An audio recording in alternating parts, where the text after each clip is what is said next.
مارگریت روپلی وودورد سال 1940 لهولندا با تور رادیو MBC کار دکر او ایکمین پeyamhinêra jin بو.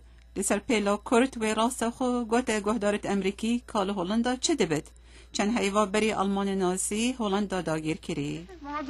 من مارگریت روپلم لهولندا وقصد کم. هولندیکان بپروش و سری برو پشتونکانی بهار لأوروپا دکن چونکه هولنداش بشی خوی لشاری هاوپیمانان لألمانیا زیانی دیوه. وودورد دم دست به کار خو کری روزنامه‌وان نبو لی گلک خان بو و چند زمان سانین. اول امستردام دیگر مال خوی خود دیوید وودورد بو یکو peyamhinêra روزنامه‌کا بریتانی بو. لجیه نوتو نه سالیت این تبیره خو کچن یاب شانس بو. اوان هلوستێکی ئەمریکیان دەویست کە منیش بۆ خۆم ئەوەم هەیە یەکێکیان دەویست ڕای خۆی وەکو ئەمریکیەک دەرپڕێ پێم وایە لە بنەڕەتدا نەیان دەتوانی پیاوێک بدۆزنەوە لەو کاتەدا من ئامادە بووم. لە ئەمستردام چاوەوێ بێ ڕۆژنامەوان ئەمریکی ئێدوارد ئارمۆر کەفت کۆ بە بەڵافکردنە راپۆرت لە سێشەڕی ناودار بوو. لە دوورەوە ئاگری دووکەڵی خەست و سوور و تووڕەی فڕۆکەچکەن لە ئاسمانی شین دەبینم.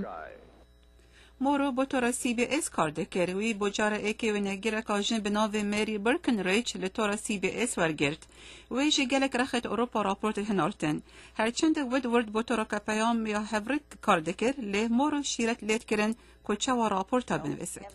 هەرچی شتێک دەکەی زیادەڕەوی لەسەر مەکە ئەمەش ئامۆژگاریەکی باش بوو.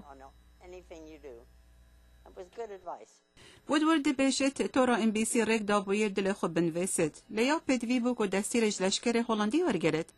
تبیره که راپورت سده حیواسی سال 1940 خواندی.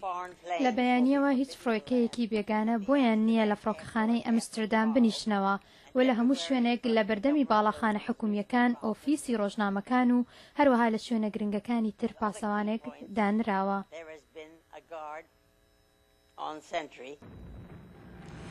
دو هیفا پشت هنگی آلمانیا اولا داگیر کرد. لروش ایکیا هیرشه لدرو آواهی که وودورد راپورت خود خواند بمبایک بقی. او هیفی داربو راپورت خود بلاف بکت لنشیا. پشت آلمانیا هولند داگیر کری جتر صرحه دیگر مالخوی خو روی و چو بریتانیا. هەر ئاگری تەپاقەکەم کوژاندەوە کە مریشکەکەی لەسەر بوو تەنها گۆرەویەکم بۆ دەیڤد برد و چەند فڵچەیەکی ددان شتن و چیمان لەبەر بوو ڕۆیشتین. لندن وودورد در راپورت کتاب بحث راوینا خوش هولندا کرد.